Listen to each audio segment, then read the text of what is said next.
रामेति रामेति रामेति रमे रामे मनोरमे सहस्रनाम तातुल्यम राम नाम वरानने। जिस राम नाम की महिमा स्वयं भगवान शिव पार्वती से करते हैं, आज वही राम के सामने परशुराम जी नतमस्तक हैं।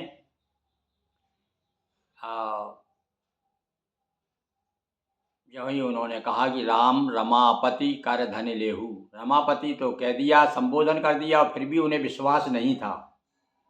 देखिए आप आदमी कितना, यानी क्या विश्वास, कह तो राम तो रमापति कह रहे हैं, और रमापति कहते हुए कहते महाराज ये धनुष को और ज़रा दिखा दीजिए, मैं और थोड़ा पूरा पक्का विश्वास हो जाएगा मुझे कि आप वाकई में रमापति हैं। और जो ही ले हैं क्या क्या है वो चौपाई कि ले देत चाप आप ही चढ़ गयऊ। आप ही यानी अपने आप। अब ये देखिए अब आप चमत्कार तो है भाई, तो बिना चमत्कार के नमस्कार कैसे होगा। तो परशुराम जी ने जब चमत्कार देखा तब हाथ जोड़ करके खड़े हो गए और क्या कहते हैं, जय रघुवंश बनज बन भानु और गहन तनुज कुल दहन कृसानु। स्तुति कर रहे हैं क्या, रहे रघुकुल रूपी कमल बन के सूर्य। कमल बन के सूर्य क्यों कहा है, यानी कोई एक कमल नहीं, पूरा पूरा रघुकुल जो है पूरा कमल का जंगल वन है, बगीचा है, और उसके सूर्य यानी एक सूर्य जब उगता है तो अनेकों कमल जो है खिल जाते हैं। तो अपने मतलब कुल को आलोकित करने वाले, प्रकाशित करने वाले आपके कारण जो है रघुकुल का नाम अमर हो गया है, खुल गया है, प्रसिद्ध हो गया है, ये अर्थ है इसका। ऐसे सूर्य राक्षसों के कुल रूपी घने जंगल को जलाने वाली अग्नि। देखिए अब आप, अभी राक्षस का कुल नाश नहीं किया है राम जी ने, अभी तो एक दो ही राक्षस मारे, पर क्या कह रहे हैं, राक्षस के कुल को जलाने वाली अग्नि हैं आप। राक्षस सारे आपके सामने तो सब लकड़ियां हैं। हे राम जी, आप तो जंगल है पूरा, राक्षसों का जंगल, और जंगल में जब आग लग जाती है तो फिर कोई बचता नहीं है। तो ऐसे आप या इशारा भी कर रहे हैं कि आप राक्षसों के लिए अग्नि बन जाओ, अग्नि बनोगे आप। और क्या कहा है आगे, जय सुर विप्र धनु हितकारी और जय मद मोह कोय भ्रमहारी। अब या मद मोह क्रोध, आप भी तो इनका क्रोध हरण कर लिया ना भाई, सब समझ में आ गया उनके, और मोह भी दूर हो गया उनका। मोह होता है इनका, समझ रहे थे साधारण, एक साधारण राजा के लड़के हैं, तो एक तरह से मोह था उनको, तो मोह भी दूर कर दिया भगवान ने, कोई भी दूर कर दिया, कोई यानी गुस्सा भी दूर कर दिया। और मद जो था वो घमंड था, और खुद अपनी भी तेरा बता रहा है कि महाराज आप तो अब मद को दूर करने वाले हैं, मोह को दूर करने वाले हैं, क्रोध को दूर करने वाले हैं। और क्या है, जय सुर विप्र धनु हितकारी। देखिए भैया हमारे यहाँ पर गाय को कितना महत्व है। गाय और ब्राह्मण कहा है ना, इन पर हमारा कोई बस नहीं चलता। राम जी ने खुद कहा है भाई इनके आगे तो हमें हाथ जोड़ते हैं। और देवता इनका हित करने के लिए, अब कहना क्या अर्थ है, इनका हित करने के लिए आपका पदार्पण हुआ है, अवतार हुआ है। विनयशील करुणा गुण सागर जयति बचन रचना मति नागर। और सुंदर बातें बनाने में तो बड़े चतुर हैं आप हैं, ये आपकी बातों के ने मुझे प्रभावित कर लिया। आज तक इतना सुंदर, इतना मीठा मैं गाली देता रहा, और आप गाली का मैं गाली देता रहा और आप गीत गाते रहे। तो देखिए गाली और गीत में कितना अंतर होता है। तो इसलिए भैया गीतकारों को पसंद करते हैं लोग कि वो अपने अपनी मधुर वाणी से लोगों के मन को मोहित करते रहते हैं। तो यहाँ का मोह। और विनयशील करुणा गुण सागर, करुणा के तो सागर हैं आप, कृपा करने वाले। और विनयशील है, इतना विनयशीलता कहीं नहीं देखी भैया कि आदमी जो है बातों से जो डांटते जाओ, डपटते जाओ, और वो आदमी हाथ जोड़ते जाए। सेवक सुखद सुभग सब अंगा। और बड़े सुंदर तो आप हैं ही, पर साथ साथ में अपने सेवकों को सेव सुख देने वाले हैं। जय शरीर छवि कोट अनंगा। अब सुंदरता आप दिखाई दी भैया। क्रोध में आदमी कितने अंधा हो जाता है, तो उस समय कुछ दिखाई नहीं दे रहा था, और जो ही क्रोध उनका उतरा तब समझ में उनके आ गया। तो कह रहे महाराज अरे कोटि अनंग, यानी करोड़ों कामदेव की तरह से आपकी सुंदरता है, जो भी देखेगा देखते ही रहेगा। करो काहे मुख एक प्रशंसा। अरे आपकी प्रशंसा में एक मुख है मेरा, मैं वो प्रशंसा इतनी ज़्यादा है उसमें उसका वर्णन नहीं कर सकता मैं। जय महेश मन मानस हंसा। और हे भगवान शिव के, हे रे राम, आप हंस हैं। कौन के? भगवान शिव का हृदय सरोवर है और सरोवर में हंस तैरते हैं, तो ऐसे ही हंस की तरह तैर रहे हैं आप। मतलब आप बहुत प्रिय हैं। अरे सभी पुराणों में, विष्णु पुराण में भी कहा है, विष्णु भगवान खुद कहते हैं, हे शिव, तुम हमारे प्राण हो और हम तुम्हारे प्राण हैं। यानी परस्पर एक दूसरे का हृदय बता रहे हैं वो। तो ये देखिए, तो यहाँ पर वही बताया कि भाई आप तो भगवान शिव के मानस के अंश हैं। अनुचित कायऊ बहुत अज्ञात। देखो कह रहा है अज्ञान, अज्ञान में मैं बहुत अज्ञात है, जानता नहीं था आपको। और जब आदमी जाने सो माने, तो जब जान गए तब तो मानना चाहिए ना। तो अब वो जो है परशुराम जी मानने लगे, कहने में अज्ञात था, मुझे कोई ज्ञात नहीं था कि एक राजा दशरथ के यहाँ भी कोई ऐसा अवतार हो सकता है। अवतार में रमापति स्वयं आ सकते हैं।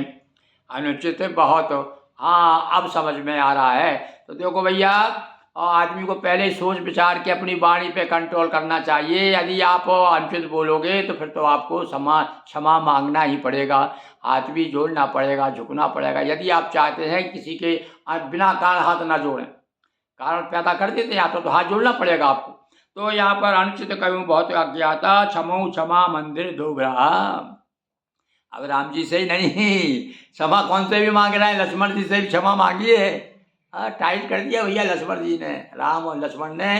तो अब यहाँ बता दिया कि क्रोध भी जरूरी है और विनयशीलता भी जरूरी है।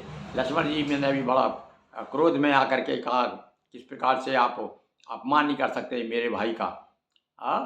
तो अब भैया जब आदमी सरेंडर हो जाता है तब कह रहा है, हे दोनों भाई, आप तो क्षमा के मंदिर हैं। यहाँ मंदिर से अर्थ है क्षमा के समूह हैं आप, यानी आपके पास में कमी नहीं है क्षमा की। तो आप क्षमा इसलिए कहा है, क्षमा बड़न को चाहिए छोटन। यहाँ अपना बड़प्पन बता दिया राम जी ने भाई, हैं। और सिद्ध हो गए बड़े, यानी छोटे होते हुए भी राम परशुराम जी कितने बड़े थे उम्र में, हैं।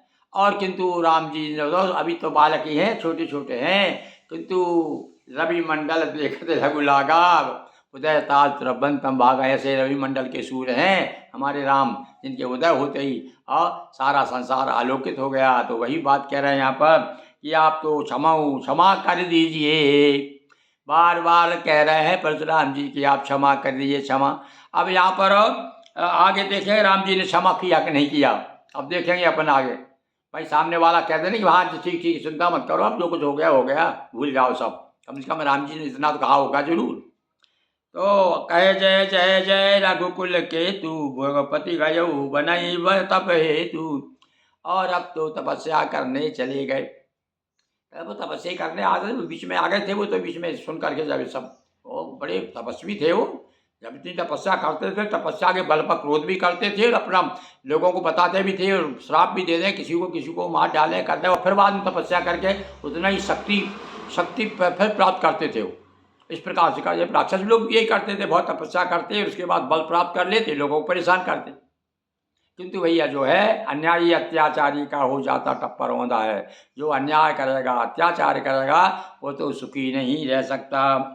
अपोभय कह और अपोभय कुटिल महीप डराने, जय जय कायर गवई पराने।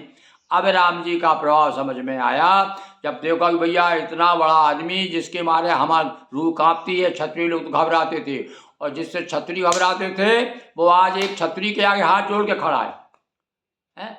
तो बाकी के लोग तो अब राम जी से भी वो डरने लगे, सब इधर उधर भाग गए, लुक गए। जो कहते थे कि कोई क्या सी छुड़ावो, कोई कहता था सीता यूँ छुड़ा लो, कोई कहता था दोनों भाइयों को बांध दो। अब कहाँ गए उनका बंधना, सब इधर उधर गायब हो गए। कायर, उनको कायर कहा गोस्वामी जी ने। ये तो कायर है जो बाद में डींग हाँकते हैं जो। देवन दीनी दुंदवी प्रभु पर बर सही फूल, हर्षे पूर्ण हारि सब मिटी मोह में झूल। सब मोह में पड़े हुए थे, हैं। सारा समाज अब प्रसन्न चित्त हो गया, देवता फूल बरसा रहे हैं। क्यों बरसा रहे हैं, वो भी उनकी धुकपुक हो रहे थे, यानी परशुराम जी से भी डरते थे। कहते हैं परशुराम जी ने तो गणेश जी का दाते छोड़ दिया था परशुराम जी ने, तो ये कम थोड़ी थे कोई, उनके सामने देवता भी लगते थे भैया कहीं।